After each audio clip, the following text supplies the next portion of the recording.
going? Happy birthday, first of all. It's not been plain sailing so far for the birthday, but you have a nice coffee there at hand, so you must be a happy man.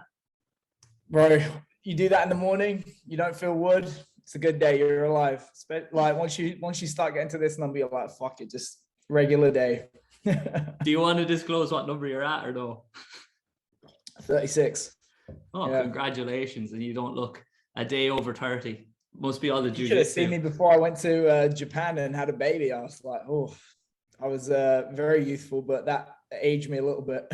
Yeah, I'm sure that would age anybody from the sounds of what you're up to in Japan and the kind of the constraints that were placed on you as a coach, because you've obviously been you've broadcast that around, you haven't been secretive about it. So that's got to be pretty stressful, as is the job as a whole. So the first thing I wanted to talk about was the new kind of profession of more so entrepreneurship on the side of doing a little bit of S&C. How are you liking it?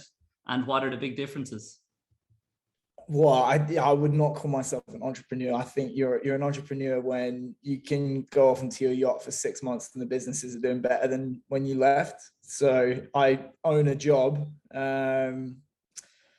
No, you know, what I left, or the reasons that I left the day-to-day coaching, those reasons have been alleviated by making the decision that I did.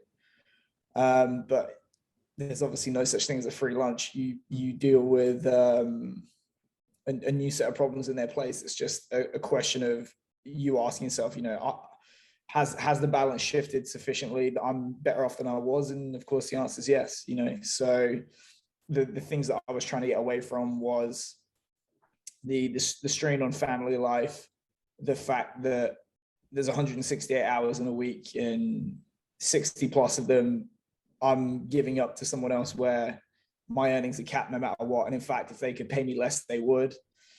And then, you know, the autonomy and am I doing my best work and all that kind of stuff. And of course now it's daddy daycare.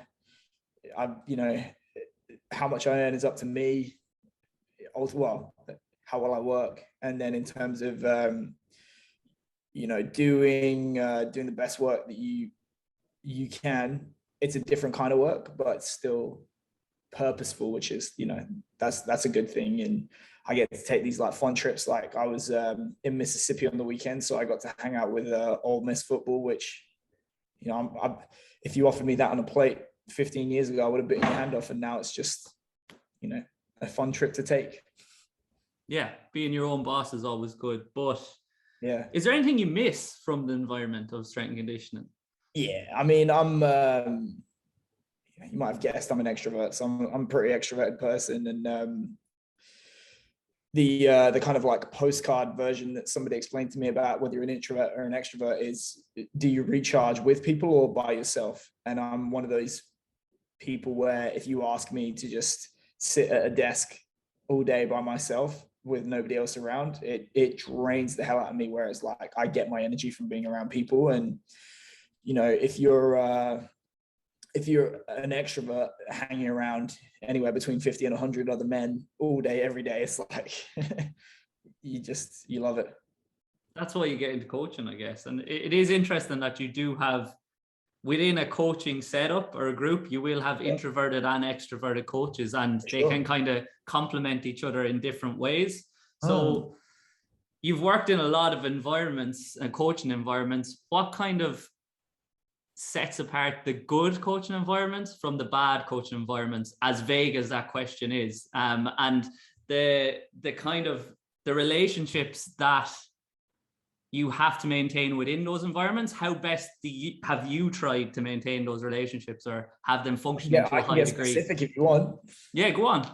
That's the best thing. Like, Sydney Roosters. We love a bit. Go on. Sydney Roosters started as their head of the academy. 3 weeks into it, promoted to the senior team, and you know, I won't do the fish was this big hand thing because we're on a podcast, but I would say the second that job started, I was responsible for, let's say, just put a number on it, 100%, responsible for 100%, and then the complaints started coming in. We don't like this. We didn't do this last year. Okay, we'll change that. We don't like this. We didn't do this last year. Okay, we'll change that. And then it started whittling away down and down and down and down and down until I just remarked to somebody in a meeting that I was the world's highest paid speed coach. And I wasn't, because there was a guy at the Panthers that was getting 150 grand for 2 days a week. But anyway,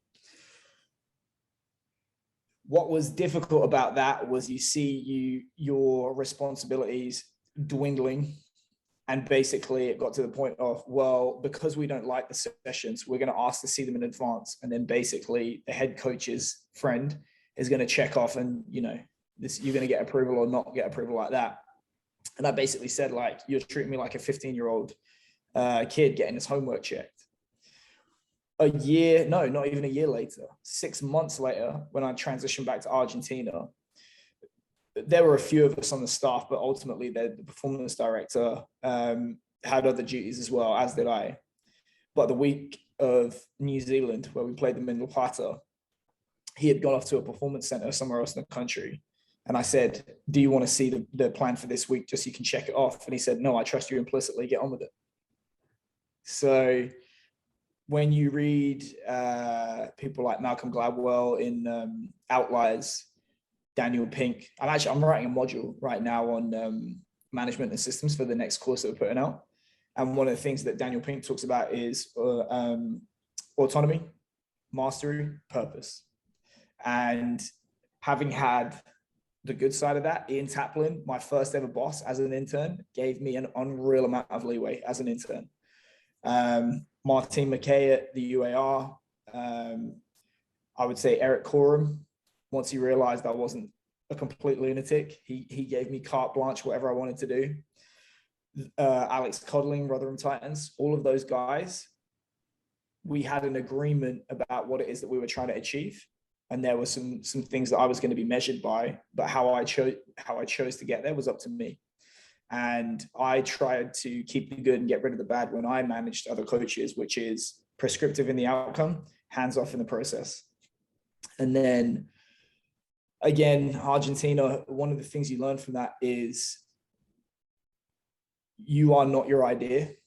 So there are going to be a lot of conflicting ideas. There's going to be a lot of disagreements, but you're critiquing the idea, not the person. So I remember distinctly in the lead up to the World Cup, we had a very, very strong disagreement about how hard it was we should push the boys. Because basically we had 2 weeks in Sydney, and then the end of the third week was to play in New Zealand.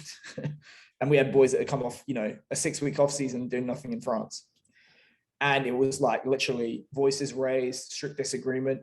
And it ended with, well, I'm the head coach and they're going out and they're playing New Zealand and we're going to train hard. And then we brushed it under the rug and we all went and had dinner and that was it. So understanding that you have to have that good relationship that underpins everything else. You're not your idea. And I feel like when you have that tangible relationship between what it is you do and how you're advancing the organization towards its stated goal, and you feel like you're being held accountable, you feel like what you do matters, you feel like your contribution is recognized, you get rewarded for it as well. All of those things, what I've tried to take from the best environments, and certainly in the worst environments, you see that you're just a job. You could do good, bad, indifferent, whatever. Your pay is not going to change. There are some people that will have a job for life, even though they're terrible at their job. You can get fired at the drop of a hat. American colleges love to say, "Oh, we're a family," and to which I reply, "Okay, what's my sister's name?" All that kind of shit. So you can guess. Yeah, and I suppose like when you're given that trust and you feel that autonomy and you feel valued as well in the organization, you're going to work harder and do a better job as well. For less money too. I agreed to stay on for a 12 grand pay cut after the World Cup. Thankfully it fell through.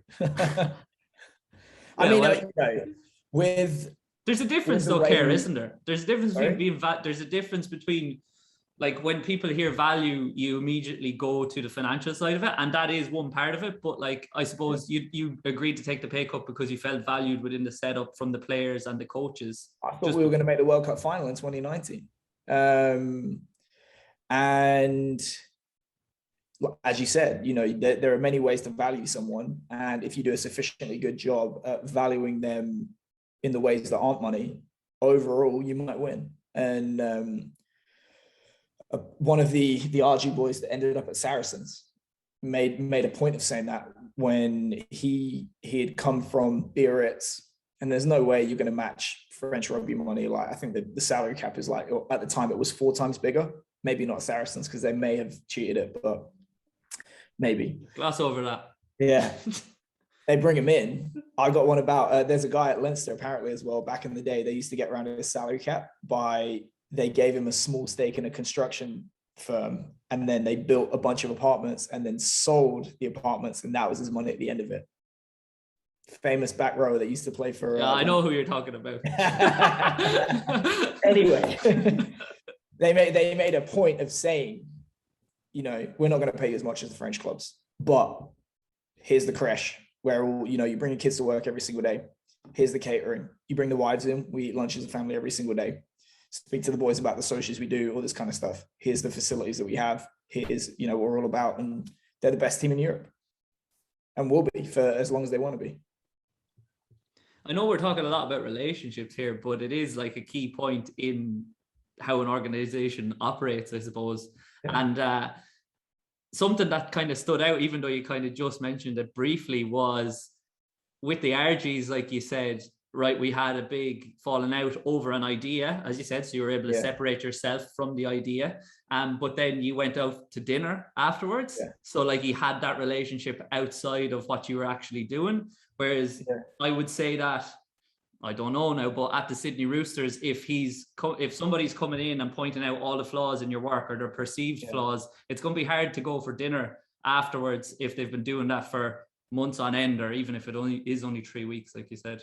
Well, certainly even more so when it comes from a place of malice and bullshit as opposed to objective critique. Yeah. Which is, you know, ultimately it wasn't, oh, you don't like it because it's not good training. You don't like it because it's not your training. Yeah. So. Because conflict isn't a bad thing, but it has to be somewhat constructive, doesn't it? Like, and you have to be able to say. You should be concerned with the pursuit of objective truth. Does it mean that there is an objective truth? No, but you should certainly be in the pursuit of it. And I suppose he's not measuring as well. He can't measure it in that amount of time if your training is or is not working. He's just saying, well, I think, and this is how I feel. And it's like, well, we're scientists at the end of the day, so it doesn't fucking really matter how much. It is an art and a science, but yeah, I mean, this is the challenging thing about coaching, which is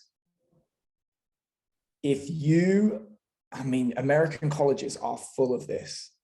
I could probably shit a better program than you would see in some big time college football programs. But if you bring in enough good athletes in the front end, you have good enough sport coaches around them. But if you pursue it with 100% enthusiasm, they're probably going to improve. This is the problem as well. When you can write an objectively good program, but you have people chipping away at that program, speaking to the boys, speaking to the coaches, doesn't matter how good it is. Like the enthusiasm's gone, like the belief is gone. Ultimately, you're gonna fare worse. And I've had coaches do that to me in other teams before. So it's fucking tough. It is tough. But at the same time, once you go into those. Here's one for you, right? So one of these boys, there were a couple of boys on this team and they were big time players, and they were the hardest people to get on board. And I had a meeting with one of these players, and he basically called me out in the meeting in front of all the senior management. It's like, oh, we got a reputation for being a big, strong, fast, fit team, blah, blah, blah, blah, blah. Did you know that? And I was like, well, I didn't come here by making them slow and weak. And we were like this for the first year. And he messaged me the other day and he's like, oh, I want to do your program. I want to do this. But it's like, it's great. It is great that a player at that level wants to reach out to me and I'm on good terms and all that, good relationship. But if it didn't hurt at the time, like, I would have preferred to have got to that point much sooner. But it shows that you had an impact on him as well, doesn't it? And that's kind of, I know in elite performance sport like that, the goal is to win. Always, it's to win. You win on the weekend. But at the same time, as a coach, regardless of the level, you have this is something that I quite like. When you're younger and you come out of college, you kind of struggle with a little bit. And you think you have such a massive impact over their physical performance. But you actually don't. And you like Chris Tim said, it's like putting your finger in a glass of water. When the finger's in the water, you can see, oh, look, there's the space that I occupy. You take your finger out, it's like you were never there. Yeah. But then equally, you have such a, well, not equally, in contrast, you have such a huge impact over their whole well-being and their health and performance, or you can have a positive or a negative impact. And that's actually probably what makes the bigger difference on the weekend in terms of from a strength and conditioning perspective, because it's whoever's better at the sport. So you're getting them ready to play the sport. Well, it's if you read up on have you ever heard of the Cynefin framework? No. So basically it was developed by IBM and Daniel Martinez got me onto it like 5 years ago. But basically it's called a sense making framework. So simple, complicated, complex, and chaotic. Simple. How do you chop down a tree? Get an axe, hammer like fuck. Very, very simple. There is a right answer, and it's very, very easy to get to the right answer. Complicated. How do you take a rocket and put it on the moon? You can do that with Newtonian mechanics. So there is a right answer. It's just a lot of math to work it out, especially when you don't have a calculator in the 1960s. Complex systems, that's like dynamic systems, nonlinear systems. Everything affects everything in like unpredictable ways. There is no right answer because the system, the circumstances that predispose to one solution or another, they're always changing. So you can't be right. You're just trying to be less wrong. And that's what you realize as a strength coach, you are helping them to be less wrong. Don't eat that. Try not to do this. Don't drink that, to have this kind of lifestyle. So I had a conversation yesterday with a coach where basically you realize, like you said, you're not driving wins and losses, but you are minimizing those drains to performance that ultimately do add up. It's just not a direct influence. Direct impact. Yeah, which is when you're younger and you come straight out and you're in your first year and you have them doing some hyper specialized or specific exercise that you think applies completely to the sport, whereas realistically it doesn't. You know what I do for my own training now? Go on. 1x20. Yeah. I would do 6 sessions of jiu-jitsu a week and I lift weights for like 30 to 40 minutes 3 times a week. That's it. Do you know what's tough with that though is like, as you said, just creating the buy-in to the program, because people always think what they've done before is the right way to do it, even though you just said there is no right way. So trying to change and have them adapt their thinking around that is the tough part. So showing that you care and showing that you're not full of shit as well are the two very important things there. But also, it does. And it depends on the group, doesn't it, as well, that you get. It does, but then I'll say this, it gets easier the longer you do it, as long as you don't burn up all the capital you have by changing sports, because they do not care about rugby in America. But I always go injured players would eat a plate of dog shit if you told them it would get them back on the pitch sooner. Then you go senior players, because they're going to be the culture leaders within the team. Then you go the enthusiastic squad players, and then everyone else. And some players you'll never get, but it's like that kind of like red rag to a bull, like, oh, that guy's the most stubborn, I'm going to get that guy inside. Don't bother, because you probably never will.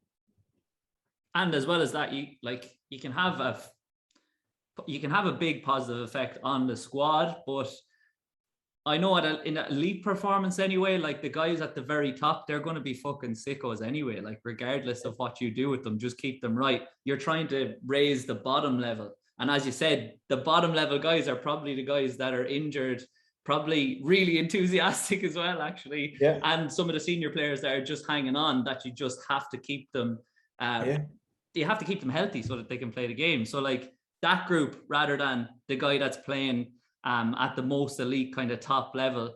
You still have to get him on side as well, because they'll all look up to him. But that other group beneath that, that's probably the lowest hanging fruit of trying to create buy-in to a program. It depends. It depends, like, because, you know, everyone, you know, like people will bandy around the stats about, oh, you know, the healthiest team with the most availability wins the Premier League, wins the NBA, blah, blah, blah, blah, blah. But what happens if the player that you get injured the most is LeBron James? It's like, oh, I got the squad guys healthy. Okay, congrats, you're still fired. Yeah. And like player availability and load management and shit like that. It's like, well, actually, especially in a team where LeBron James is 20% of the people on the court for that team, your job is to keep LeBron on the field, on the court. So there's some nuance, but yeah. I thought you were going to say there, I thought you were going to say, there's no point having the most available team if they're all fucking shit as well, because you're not going to do that well. Too. Yeah. But I mean, I mean, to what extent can you influence that as a strength coach? Like you can, once you start getting to the point where you're actually exerting an influence on that, you've ceased to be a strength coach and you've become a performance director. So I've worked with people that, you know, for big organizations, they actually have a hand in the draft process and recruitment, identifying players, like doing risk analysis. How does this person fit into the organization? All that kind of stuff. When you start getting into training of perception and decision-making, when you start talking about structuring of drills and practice scripting and stuff like that, then you are driving performance. But you would be so unrecognizable from what people think a regular strength coach is that it's just a label. It's a hard sell. And that was something that I wanted to ask you as well. Because you kind of like, in this industry, you kind of graduate up the ladder, essentially. So and I know that, as you said there, like that performance or that performance director role or that role at the top, is a lot of it is about management. So it's not just coaching, like, so you can't be just a really, really good coach. Not. So then I mean, by the time you're doing that, you're not coaching. But you have to understand as well, don't you? You have to understand what everybody else is doing. That was my point, though. Yeah. That there's no point just graduating a coach. This is the challenge.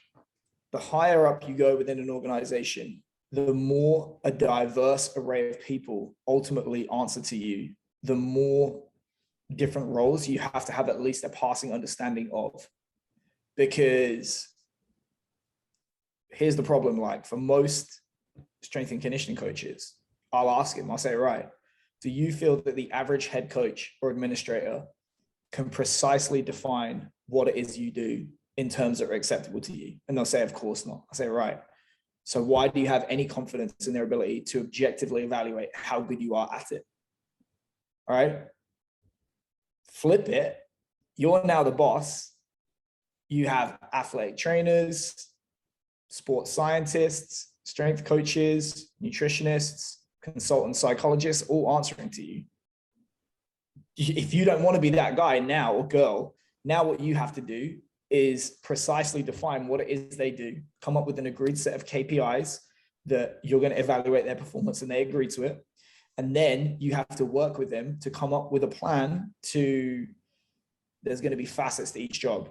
How are we going to evaluate the athletes based on the criteria that you've outlined make for an elite athlete? How are we going to identify what the weak points are? And how are we going to come up with an individualized but scalable plan to get you from A to B in the quickest time possible? And how does it all fit together? And good luck if you can be on the floor doing that as well. Well, you've just basically told me how you would do it if you were to do it. But the question, I don't know if you knew that was the route I was going with, but I was kind of thinking, did that never appeal to you going into that? Or does it still maybe appeal to you in the future as a challenge? I'd have a crack for the right amount of money. But the thing is, it's time, you know, single parent. Here's the thing. On an intellectual level, absolutely. To the extent that it's going to impact me being around for my son, no. For the money, it would have to be a lot of money, because when you get to that level, you can't just be like, when you're a strength coach and you get fired, you just go through your phone and ring up everyone you know, chances are you can get an interview pretty quick. if you're the performance director for Manchester United, you get fired, you're going to be sat on your hands for quite a while. So the money has to be, one, enough that it can tide you over. Two, it has to be enough that it makes up for the money that you make elsewhere. Because guess what? If you take that job, they are not going to let you have the side business. And then there's the censorship. Does it suit you, mate? How do you think that's going to go with me? You know? Yeah. All of the above kind of rules you out, essentially. But who knows, like, when the emperor, as you call him, when he's like, when he's in secondary school or in high school in America, I won't be doing this. I will not be doing this. Exactly. So that's your plan. Oh no, I would not be in sport when he's in school. Yeah, that's my plan. I'm going to be out. You're going to be out. You're going to be in. You're going to be operating houses and selling off. Oh no, that's fun. I've got some interesting stuff planned. Yeah. Okay, cool. We're all looking forward to it. Like we've touched on the Strength Coach Network a few times now, like, and I'm obviously a member as well. In terms of the fundamentals course, how's that running, and what was kind of the vision behind that? Well, I mean, like the regular site, like, gets a lot of love, but then when you're putting out like a new lecture every month, you only have hour to 75 minutes to really get across what it is people want to learn about and put to work in their practice right away, which is great, but it's more difficult in that environment to really take the 30,000 foot view and look at the entire landscape of how what you do fits into the big picture, and then start to talk about, okay, our big thing in level 1 was like, how should you think? Everyone teaches you what to think. How do you think? Do you understand the nature of the problem that you're facing? Because until you understand the problem you're facing, you can't come up with an optimal way to try and solve it, right? So going through all that kind of stuff, and then providing some information to ultimately make the career of being a strength coach easier. Because if you are in the business of strength coach education, you should serve the coach. Too much education serves the end user, which is the athlete. Oh, great. You took a 10th off someone's 40. You added an inch to their vertical jump. You're going to be eating beans on toast for dinner, and you don't know where the next paycheck is coming from. If you have bigger problems as a strength coach and nobody is solving them. So that's why we put together stuff like that in the fundamentals. So it was a broader curriculum. We could take our time stretching it out. It was a little bit more structured. We tried really to serve the coach just as much, if not more, than the athlete.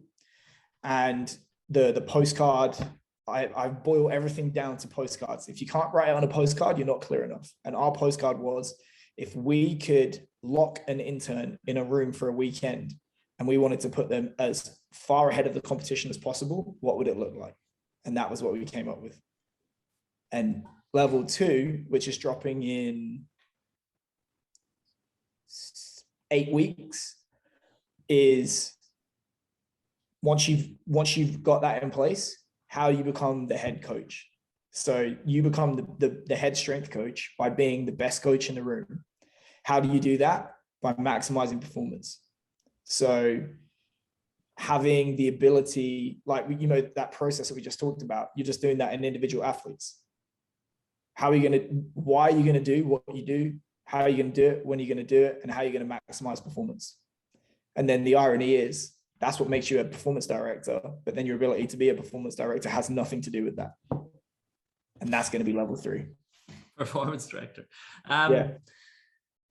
So you've got multiple different people to add into the fundamentals. Like, it's not completely written by yourself, which, like, a bit of what you've said there, I kind of know what and who you're getting at as well in terms of education and what's out there currently. And I am completely on board with what you're saying as well, because a lot of that is just like, even when you go to uni and you're sitting in a lecture and somebody is presenting something to you, unless they're a very, very good lecturer, you can actually just point out and see their bias immediately. And you can smell the bullshit too. This is how elite athletes train. How would you know? Bro, you know TK? Hmm. TK did his masters at St. Mary's, at which, you know, TK was 20, what's he now, 27, 28? He's probably like 22, 23. He's already in, so he was already coaching in Arkansas. He was coaching the same team that he played in, which is why I hired him. He'd interned with us in Tokyo. He was working with Tom Farrow at Richmond, like doing all that shit. He's doing his masters, and then the lecturer stood up that if he could get his hands on Usain Bolt and get him power cleaning and lifting weights, that he'd make him faster. What fucking planet are you on?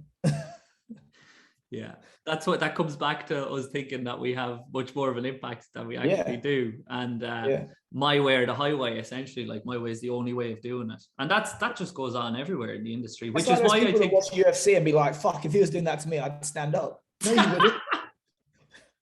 You wouldn't be alive, mate. Yeah. But yeah, that's what I was just going to say, is that's very good that you're getting it from loads of different perspectives, because if you look at, not to name drop, but if you look at like the UKSCA, essentially, like everybody that writes that, they've all come from the same background as well. Whereas like with the Strength Coach Network and the Fundamentals course, they're coming from all different places around the globe. Yeah. So some of them some of them are UKSCA or have done the UKSCA. Some have done the NSCA. Some of them have done the Australian ASCA, isn't it? And some of them mightn't have done it at all. Like if you look at some of them are coming from a business background. Like here's a circle jerk for you. The EIS and UKSCA, it's just like, I'll give a caveat. This was 10 years ago, but it was just like people smelling each other's farts and be like, oh, this is a good idea. Let's do this. Blah, blah, blah, blah, blah. You remember when Franz Bosch first popped off? How old are you? I'm 26. Okay, so you're probably a little bit too young. When Franz Bosch first came on the scene, it was like, oh, variable learning and blah, blah, blah, blah, blah. I watched, and I'll keep it general, endurance athletes. You almost didn't. Endurance athletes at an EIS training center doing a variable learning obstacle course for jumping in a sport where all they do is sit down. Here's your variable learning plan. Take EPO, tons of fucking volume. Good luck. That's it. Yeah. Maybe don't do that as well, though. But I'm being facetious. I know. Good word as well. But yeah, there is a lot of that circle jerking going on, as you said. Like there was an article. So the All Ireland Gaelic football final was on 2 weeks ago.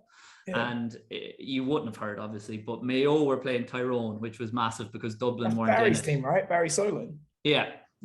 But there was an article in the paper. Now, he didn't contribute to the title of the article, but the article's title was "The two fittest teams are in the final."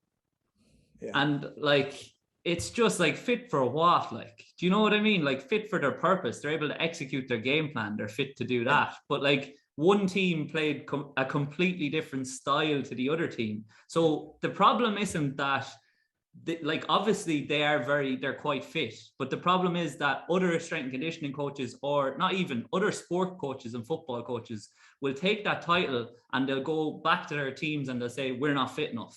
And they'll just run them. Whereas equally the same thing in the hurling, Limerick are starting a period of dominance, kind of, and the style that they play, they're quite fast, they're quite anaerobically fit, they're really powerful, really agile, and they're bigger than everyone. So everybody looks at them and say they're fitter than everyone, as broad as that is. But everybody knows for a fact, this is put out there, that Mikey Kiley has been employing a games-based conditioning kind of style of training with them.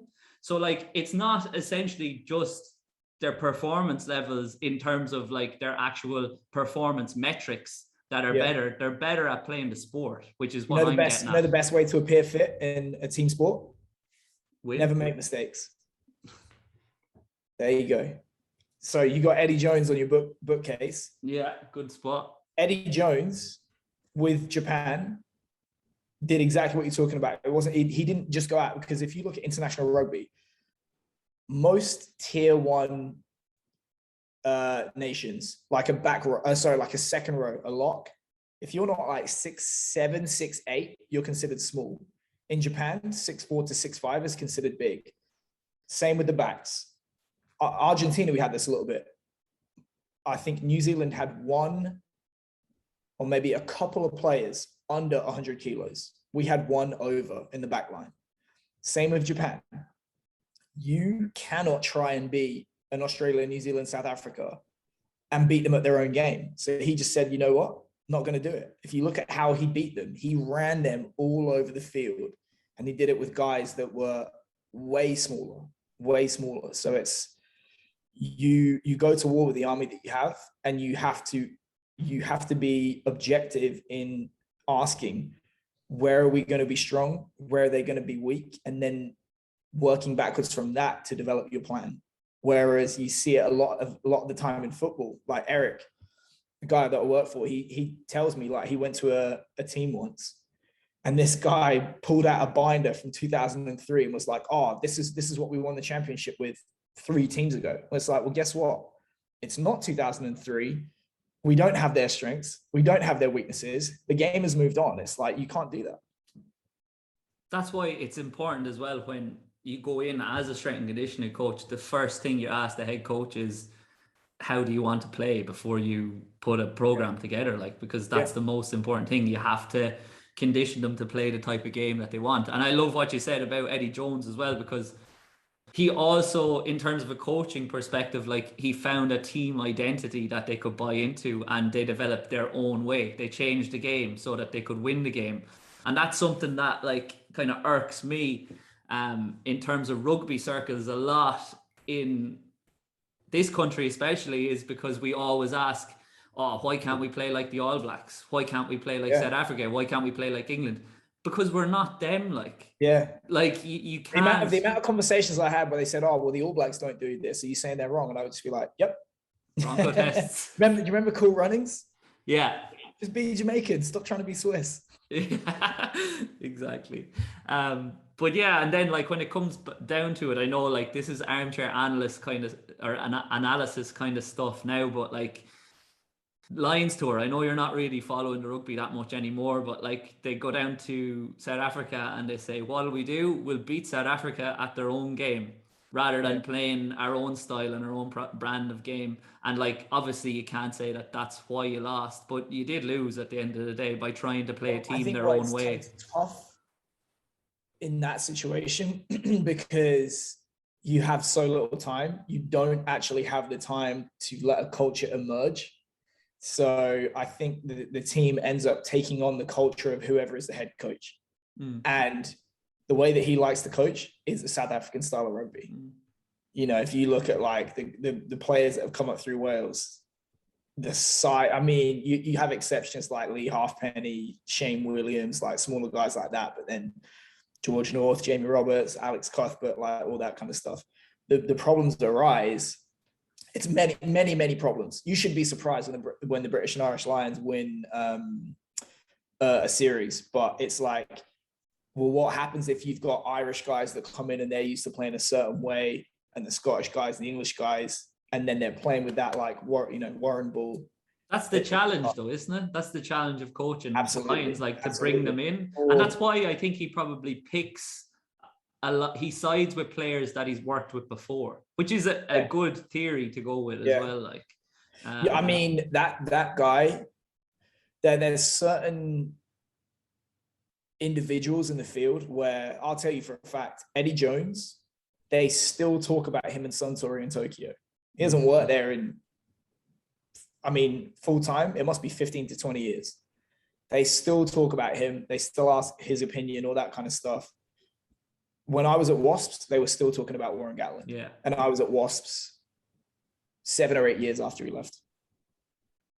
The two of them are obviously outstanding in their field. Like, and the other thing is that the two of them are quite different in their approach to the players, but the two of them seem to be very, very good at building that relationship with the players as well. Now, we are obviously biased because we only hear the good stories as well as the other thing. Yeah. Have to be aware of the invisible graveyard. The invisible graveyard. Yeah, so it's like, you know how the invisible graveyard is all the individuals that failed that you can't see. So, for example, I say, oh, Bill Gates quit Harvard.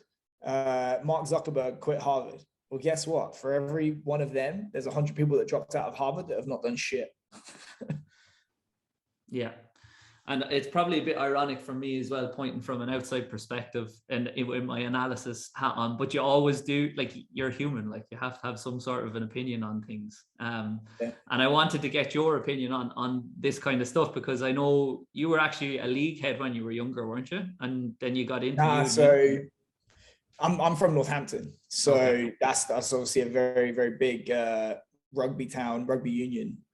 But I went to university in Leeds. So I played union until I was like 19, 20, and then I switched to league. And then I just ended up sticking with league until I accidentally retired when I was 30, because, you know, I got injured when I was in Sydney before I left for the World Cup. I got injured. So I ended up playing like 5 or 6 games, whatever. Then I was on the road for 6 months. Then I was like back at home for 6 months. Then I went to Tokyo and I was like, fuck, you know, I've not played a game in over a year. And that's when I switched to jiu-jitsu. Yeah. And how, like, this is something I wanted to touch on, because you're obviously doing the work with the high school and you're doing a lot of grapple work and stuff from what I've heard, and you're doing or pursuing the jiu-jitsu yourself as well. So I'm interested to, what kind of findings have you been getting out of working with the kids? Like, and have you seen major differences yet in terms of how they're approaching the tackle situation? Many improvements? Yeah, it's just, I think there's a few different things. One is like fresh eyes. So, man, it's interesting. So it's like, it's just like any situation in coaching or sport. When you start as a very young kid, because you're a kid, you don't question. And because everyone else has been doing it since you're a kid, you don't question. So then when you come in as an outsider and say, why do you do it this way? Or first principles. So for example, you say, right, I've been in this situation. What is the objective of contact skills in sport of football? Put an opponent on the floor. Because when they're on the floor, the game's over, or, you know, the game stops. And they'll say, okay, right. I say, right. How do you put somebody on the floor? And it's basically, you manipulate somebody's body to put them where they don't want to be.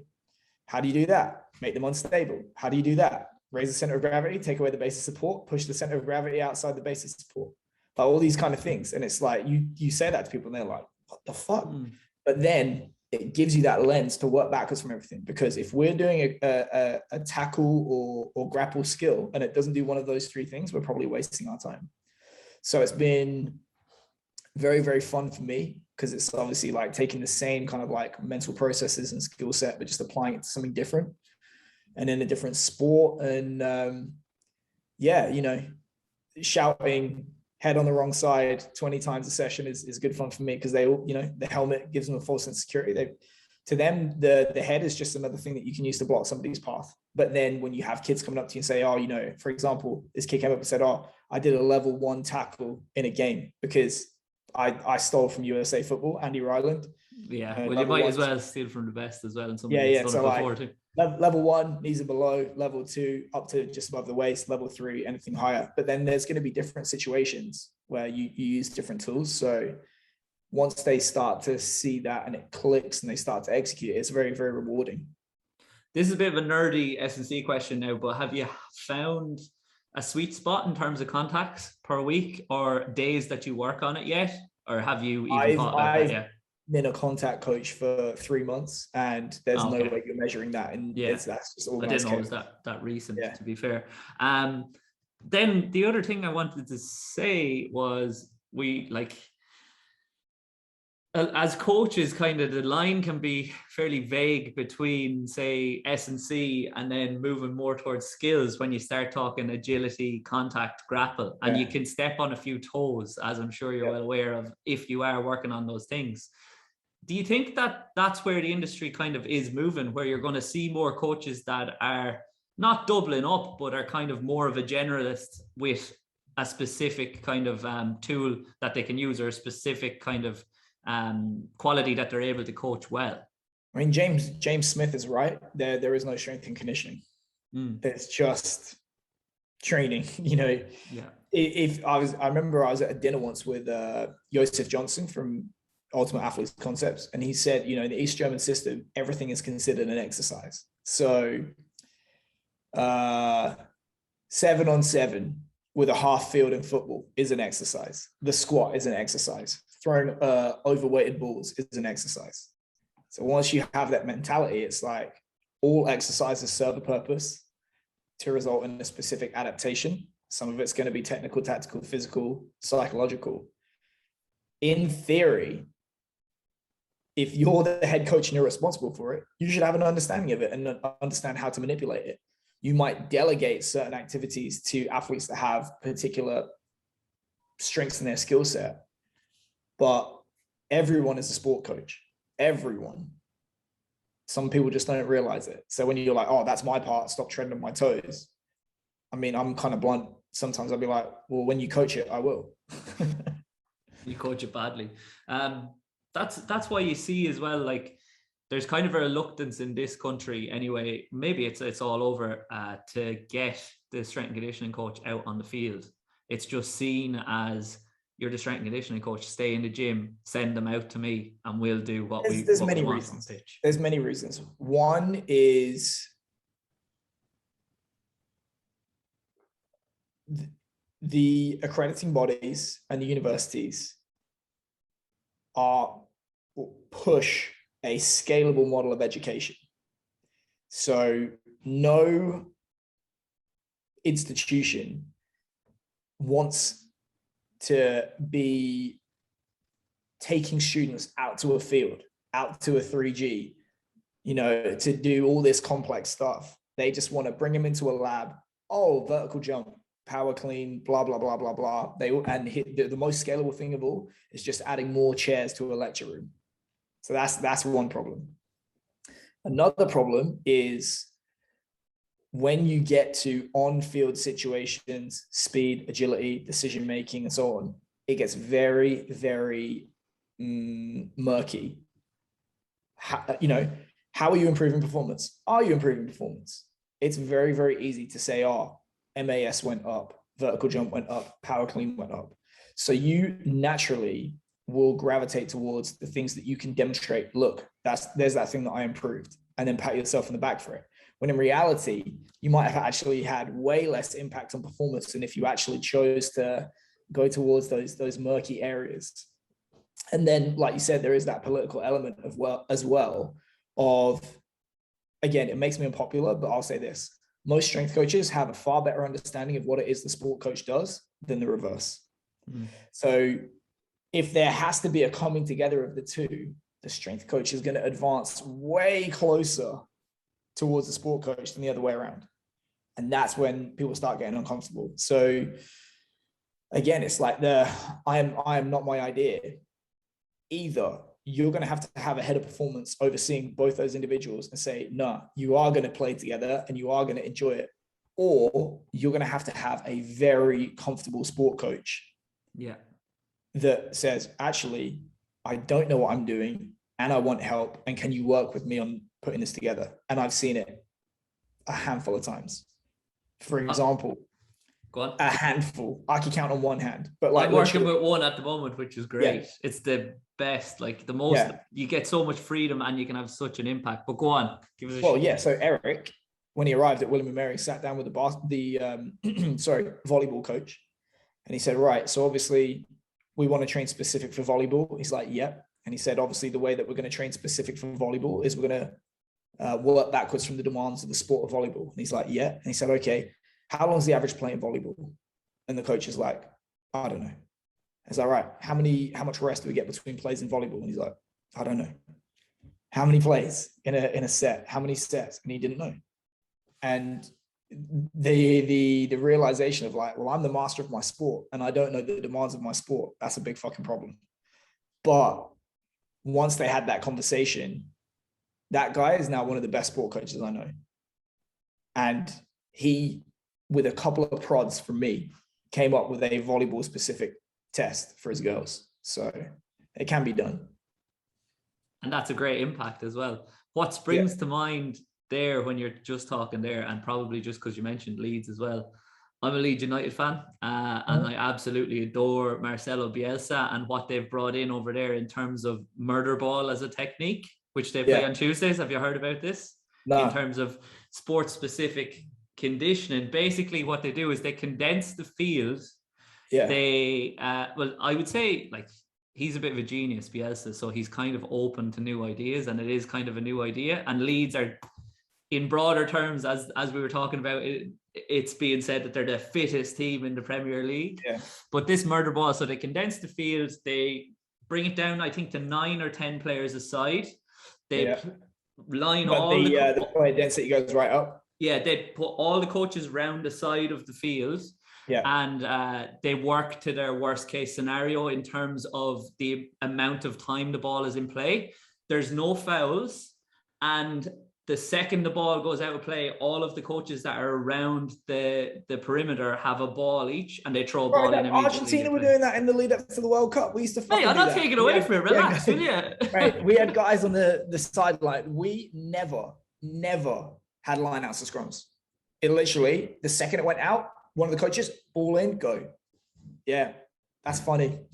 That's the way it's moving as well in terms of rugby coaching too. And the coaches are becoming more open to just going games based, because like that is the sport. You'll get more touches, you get more intensity. But the problem that I have seen in doing that is a lot of the time coaches will try to work their players long enough that they get tired. So then they're just playing slow and shit. And that's not going to make you better. So the good thing about the murder ball, very clever in the Bob Alejo says you can train hard, you can train long, you can't do both, because they know if you tell an athlete, or if they just get used to the fact that they're going to be training for an hour and a half, guess how they're going to pace their effort versus you say, hey, we're going to train for 45 minutes. You just naturally, subconsciously, they're going to pace themselves. And 2, you just can't sustain levels of output over 90 minutes you can versus 45. So I think that's where one way that I've tried to get around that is with you're incentivizing athletes to put forth more effort early on. So for example, we're going to play best of 5. Whoever loses is going to do 2 max count minutes on the air line. Watch the effort you get then, because they don't want to do it. Yeah. Nobody's going to like having, incentivizing a kid I used to train. He's got through the Navy SEALs. So when I went out there, I got like a little tour around where I got a tour around where they do the selection, and it was impressive how unimpressive it was. But one of the things that he reiterated to me is they always say it pays to be a winner. So the harder you work now, the sooner you win, the more rest you get, the more reward you get, things like that. I stole that. You see, as a coach, you steal everything. You just take the best from everyone. So 3 people that, from what hearing you speak before, would have had a large impact on you would have been James Smith, Charlie Francis, and Dan Pfaff. And there's probably more that I'm leaving out there, but I just wanted to ask, what major influence did they have over you as a young coach? And give me one lesson that you learned from each of them that was very important throughout your career so far. Well, I mean, James has probably written the best coaching book that's ever been written, which is The Governing Dynamics of Coaching. And you're forced to realize, if you pay enough attention, that all forms of activity have physical effects, and physical tolerance of training is not finite. So everything you do is affecting your ability as a strength coach to do your job. So be paying attention.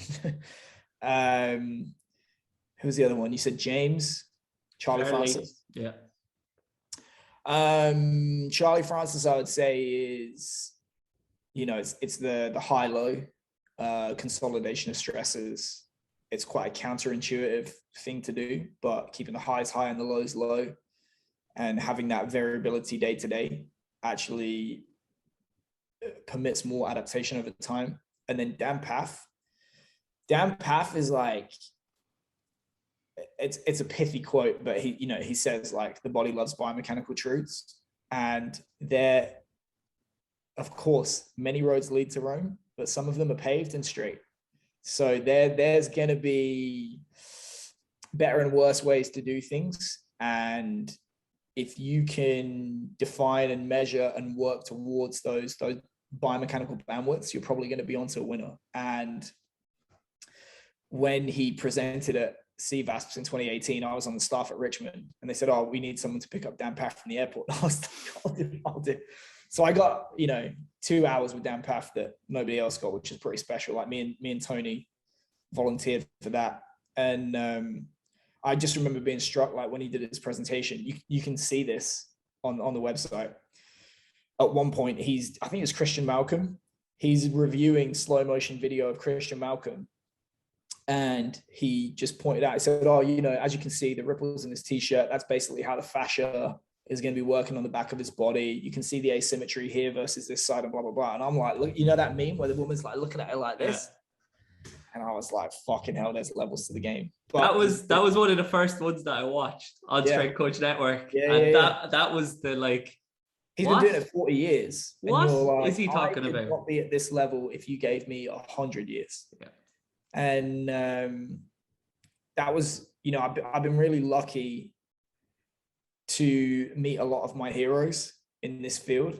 He was one of them. And it was encouraging for him to, echo a lot of the thoughts that I'd had privately, and then to learn from him. And, I have a photo of Dan Paff taking a photo of my slides for whenever I doubt myself. I look at it on my computer. I got to meet him, Buddy Morris. I met last year when I quit. He's Stu fucking gas, all of those guys have been very, very good to me. I count myself pretty lucky. Yeah, Buddy is hilarious as well. Just his delivery is just brilliant. When you level up essentially and you're talking to those guys, like, it's well known that imposter syndrome is something that strength and conditioning coaches always deal with, because you can't know everything. And even though you can't, you still, in your head, you're like, I need to know more. I need to learn more. I need to know more.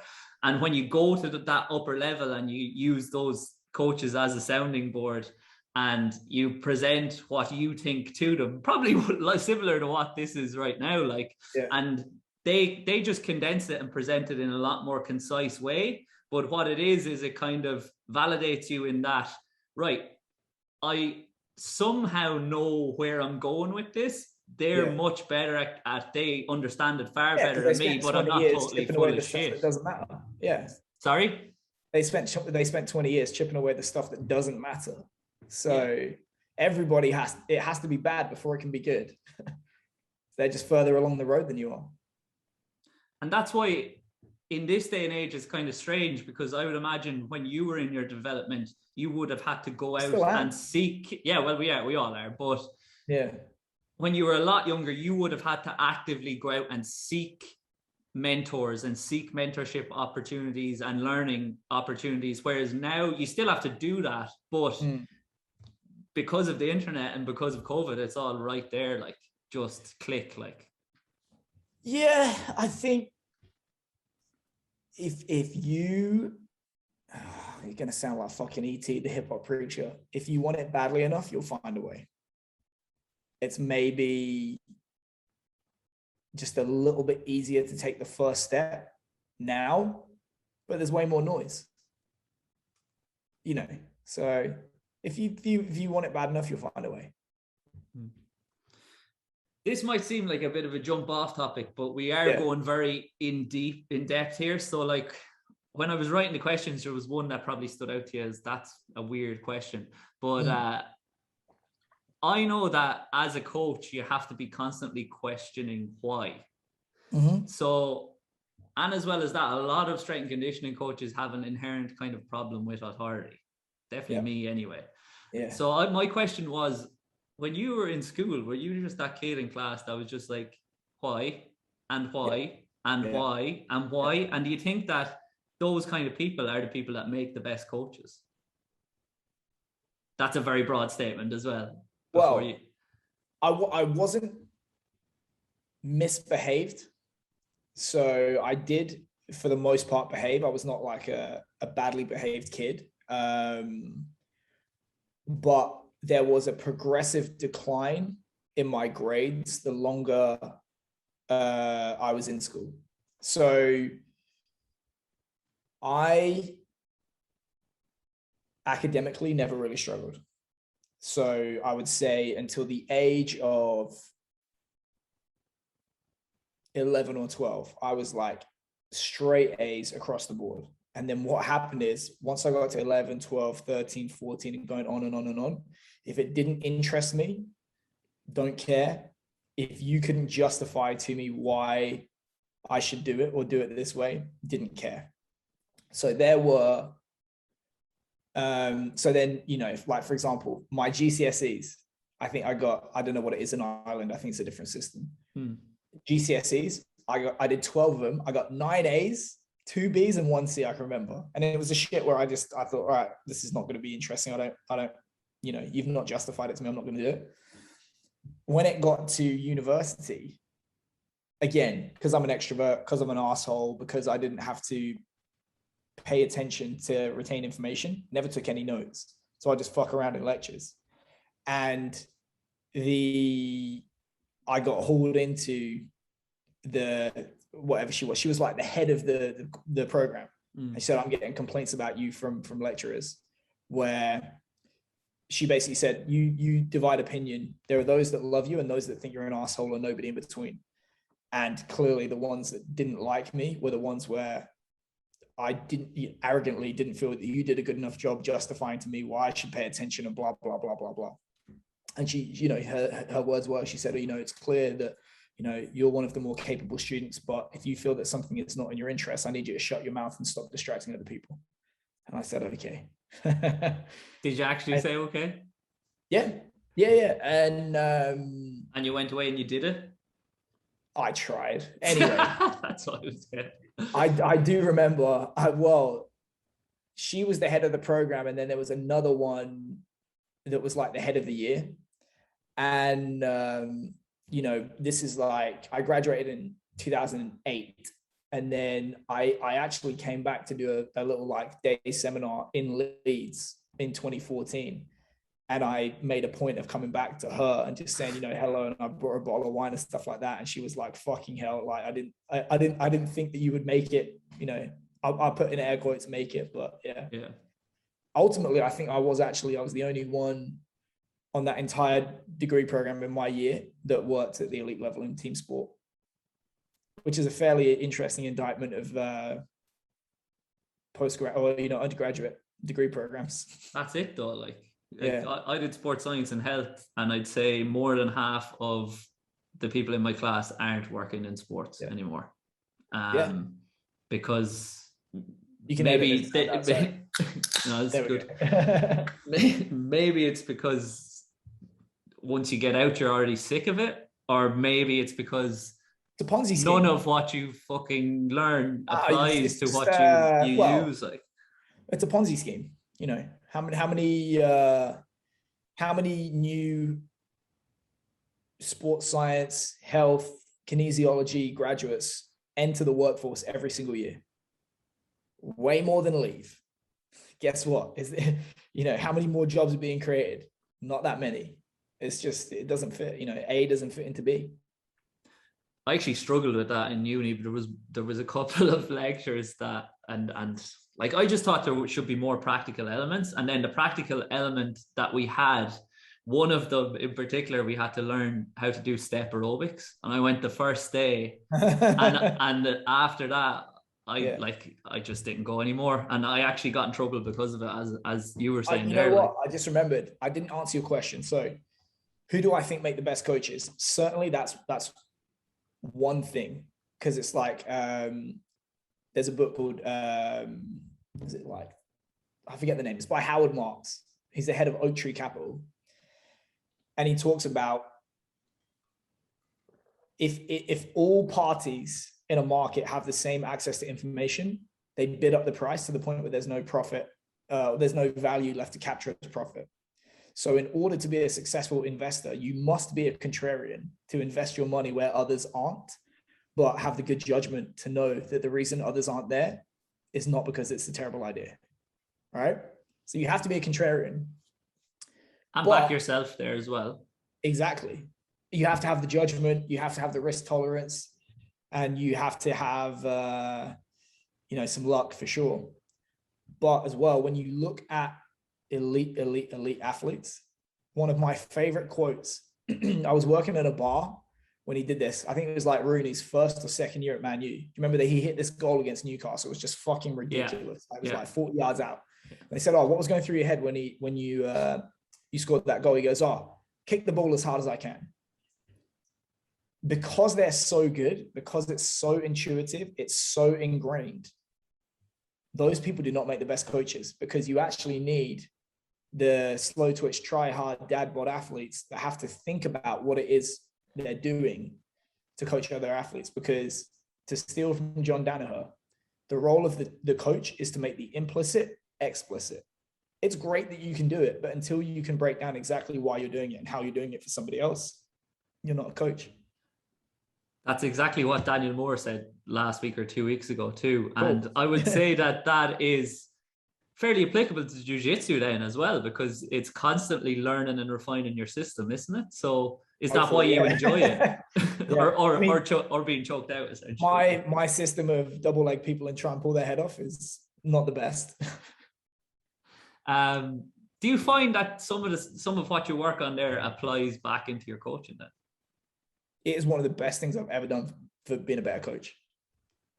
Because it's you, especially as a strength coach, you were forced to realize on day one, physical preparation is a almost meaningless endeavor in the absence of tactical and technical preparation. And then you realize mental toughness is absolute bullshit.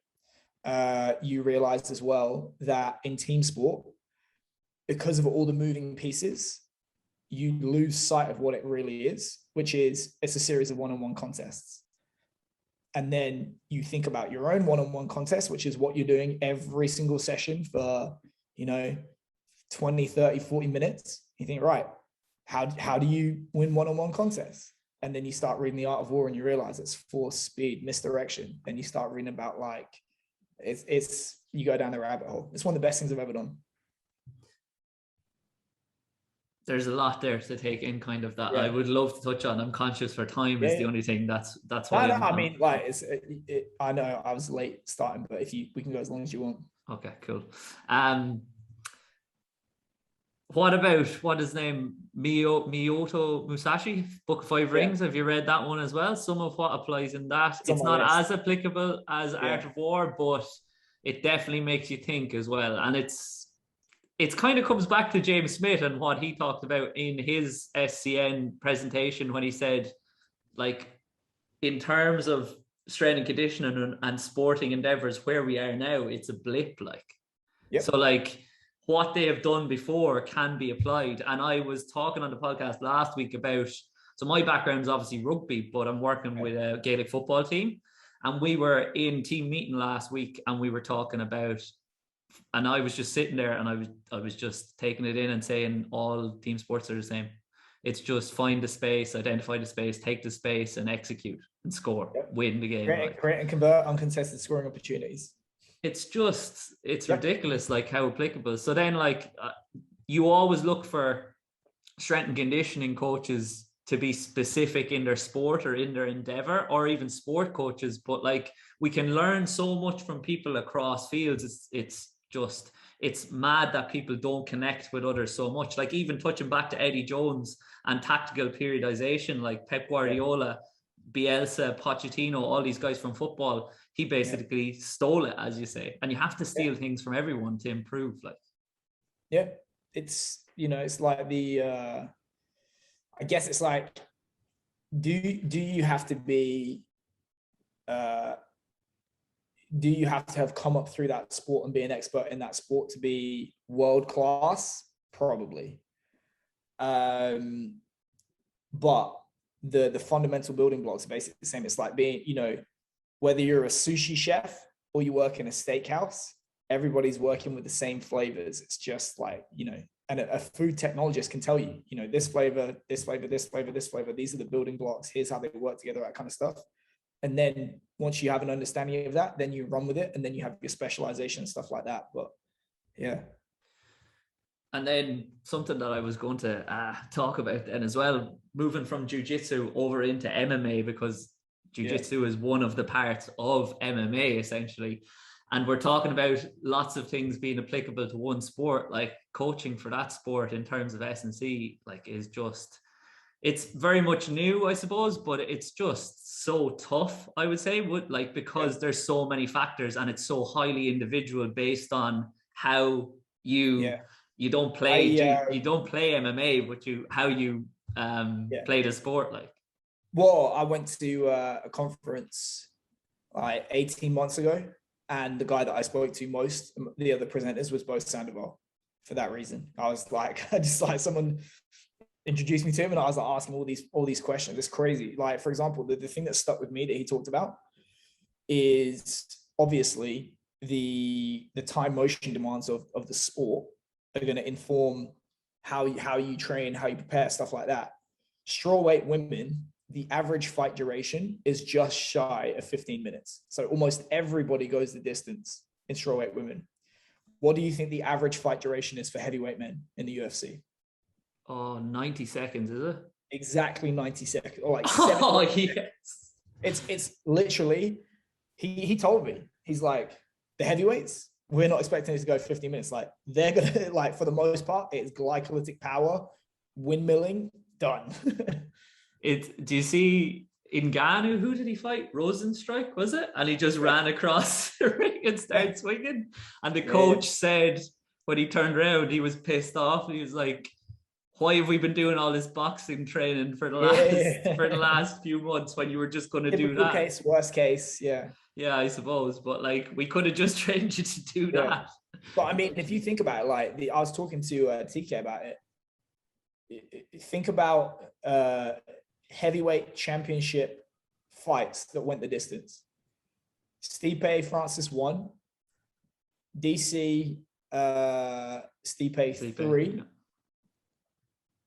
That's it, pretty much. I can't think of another championship fight that went the distance. Somebody gets hit. Randy Couture, Tim Sylvia. I'm too young. Yeah, this is a few years ago. Yeah. So then we're touching on the actual sporting side, and I would assume you're probably given more time. Well, even though you don't have time when you have a young family, essentially as a single parent, you probably get more time to watch that. So what fights are you looking forward to that are coming up? Well, I'm mates with the nutritionist for Vittori, Lauren Murphy, the Italian guy. Yeah, Matteo. So I'm staying with him this weekend. Oh, so okay. His girl's fighting on Saturday against Valentina Shevchenko, so I'm going to watch that. And then I'm flying in on the Sunday. He's flying back, so mate, he's cool. A cool guy, isn't he? Yeah. I'm, her. Generally, whenever Sean O'Malley's fighting, I'm watching. Yeah. I appreciate him a lot more since he's retired, but Khabib, like, I'll go down to YouTube hole and try and study him. Islam Makhachev, Israel Adesanya. It's just like how he's able to shut down other people and still keep his weapons is very, very interesting. Yeah, man, I love the UFC.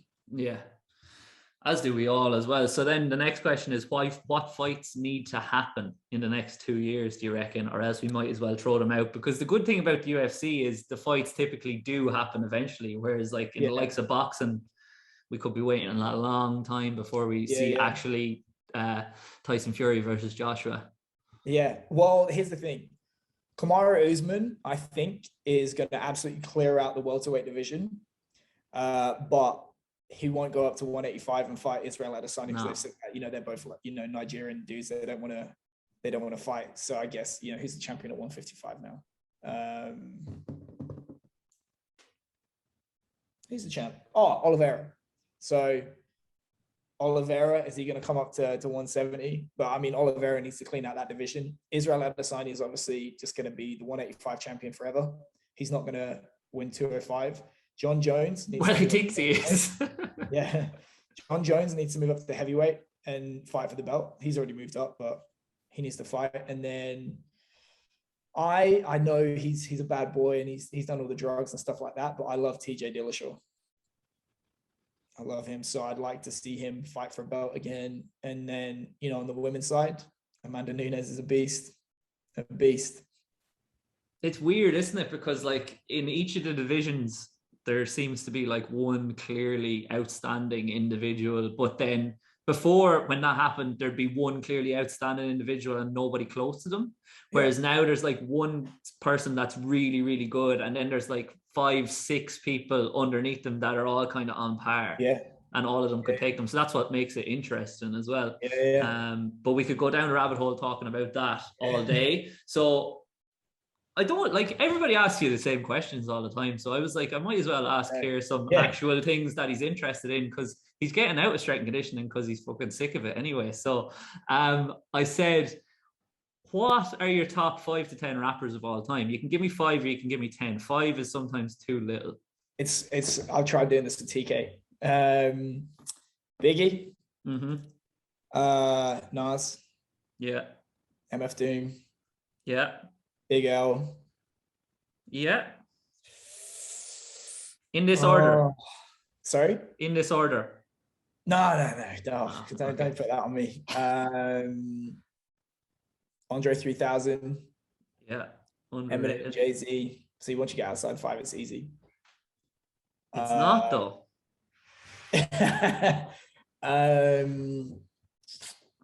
So I've got 3 more to play with. Let me think. ODB. Let me go for my phone. Let me see what I've been playing recently. He's not a rapper, he's a producer, but Dr. Dre's on my Mount Rushmore. Yeah, but he's got some decent albums like as well, and like decent, like it's rap music at the end of the day. It's all very old. Well, here's the thing. He only appears in like 4 songs on the Chronic. Did you know that? I did not know that. I never noticed. Kendrick Lamar. What am I doing? That's what I was going to say. It's all very, very old school. Yeah. Kendrick Lamar, and then let me think. Ice Cube, maybe? Yeah, you have 11. So it's really easy to get 10, isn't it? That's 11. Snoop. So yeah, so like 10 is very hard. Yeah. To do, like, I don't know. I like that you put in Big L. I like to put in Andre 3000. ODB. I probably wouldn't go similar, to be honest, but you're given like there's a few shock omissions, I suppose, too, is the other. Who's the shock omission? Well, Pac isn't in there at all. Bro, I mean, look, he's on my wall. You can see he's in the and there you go. Yeah, but he's usually in everybody's top 10. Now, I wouldn't actually put him. I'd put him top 5. I wouldn't put him top 3 even, I would say. But I probably flow better. Like I like in general, I like West Coast more than East Coast. Yeah. But just like Biggie's flow, I like better than Tupac. I think listening to Biggie, it makes you feel like a badass when you're listening to him. When you listen to Pac, it gets a little bit too emotional at times. Like, so you have to be in a certain... There you go. Yeah. So then, in the quickfire questions, but I might as well pull it out. What's your favorite Biggie line of all time? Oh, I thought you might be tatted up with one of them. Nah. I love Sky's the Limit. Yeah, good tune. Yeah. Because I thought about that then when I wrote down the question, what would be my favorite line from Biggie? And what is the name of that song? Show Me, is it? And he says, I'm dropping shit like a pigeon. I hope you're listening. Smacking babies at their christenings. Yeah. That's my favorite by far. But yeah, I probably like... Oh, what about that one where he said, when I saw you, my first thought was a trick. You look so good, I suck on your daddy's dick. Yeah, he's a comic at the same time. Yeah. Right, so this might be as good a time as ever to move into quickfire questions. So first one is proudest achievement to date. My son. Oh, that's cute. We didn't expect that after talking about Biggie and his few lines there. Favorite athlete of all time? Muhammad Ali. Favorite rugby player or moment of all time? Don't say it. No. Favorite rugby player or moment? Growing up, I loved Thomas Castagnette. Fullback, French. Fly half. Fly half. Yeah. He used to play in the Premiership, didn't he? Yeah, he played for Sarries for a bit. Yeah. But then the player that I identified most when I was growing up with was Neil Back, even though I lived in Northampton. Yeah. I thought for a moment you were going to say that quarterfinal, and you probably were as well anyway. But look, we'll gloss over that. Favorite obscure footballer or football moment? I don't know if you're a big football. There was, I forget his name, but I was talking to Felipe Contepomi about him, and he played for, it was Facundo something, but like, when he used to score, he would pull out a Zorro mask from his sock. Oh, I remember that. Yeah, was it Facundo Barrera, maybe? I don't know. I had the Match magazines when I was a child. Yeah. And they used to always have him in it with the Zorro mask. So, yeah, Fabrizio Ravanelli, everyone used to put their fucking shirt over their face. Over their head, yeah. Artist you've been listening to a lot recently, kind of had that one. Let me have a look. I'll give you my breakdown on my YouTube music. Janae Aiko, Gary Clark Jr., Flying Lotus, Montel Jordan, Drake, Donny Hathaway, Ella May, Major Lazer. You're partying. You've been chilling. You've been chilling. Ryan Adams, Ellie Goulding, Young Dolph, Beyonce. That's all over the place. Kanye, Led Zeppelin, Depeche Mode, Mobam, Sheck West, Paul Simon, Amy Winehouse, Idris Muhammad. There we go. Yeah. A generalist in all areas. Who's playing you in the movie? Ryan Gosling. Yeah, I knew you were going to say that actually. We're going to have to put him in some prosthetics though, just to ugly him up. What meal or food are you loving at the moment? Right, well, I was in obviously Mississippi, so we had some southern fare that was pretty good. Yeah. And have you got sorry, what's your friend's name that does the UFC? Has he cooked for you? Mateo, yeah. Oh, yeah. So what are some of the well, he probably does every dish well, but what are some of the dishes that he did best when you were with him? Well, we obviously he's Italian. I counted at one point he and I had eaten 4 meals together, and 3 of them were pasta. So the first one we had was like this. It's like a tomato cream, but what it is, it's like you go tomato, olive oil, salt, pepper, and then maybe like some cloves of garlic, and then you literally just like blitz it and then put that on the pasta. That was awesome. Had another one. I've never had it before or since. I'm definitely going to have it again when I'm out there. It's lemon cream pasta. So it's like spaghetti with cream and cheese and lemon. It is one of the best dishes I've ever eaten in my life. It sounds weird as hell. That, and then, yeah, we had like clams and I think it was linguine, and he made me carbonara as well. So where he's from, carbonara is like the dish. And if you ever want to see him lose his temper, tell him that you put cream in carbonara. Because what he said, what it's supposed to be is it's pork cheeks. So it's not bacon or like prosciutto. It's pork cheeks sliced up, and then you fry the fuck out of them. And then it's egg and Parmesan. That's it. Everyone thinks they make a good carbonara as well. Literally everyone. Mateo does. Yeah, I'm sure he does. Yeah. What books have you been reading lately? Thinking in Systems, Daniel Bove, Quadrant System. I'm reading one by Ryan Holiday called Trust Me, I'm Lying. He churns them out, doesn't he? He does. I'm kind of so on him, but I mean, on a technical level, it's useful. But high output management. A bunch. Yeah, cool. What's the biggest thing you've learned in the last 12 months?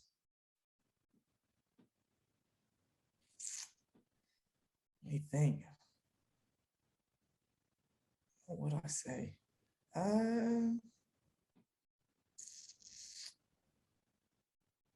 Should put my prices up. Yeah, absolutely. What would you tell your 18-year-old self? I wouldn't.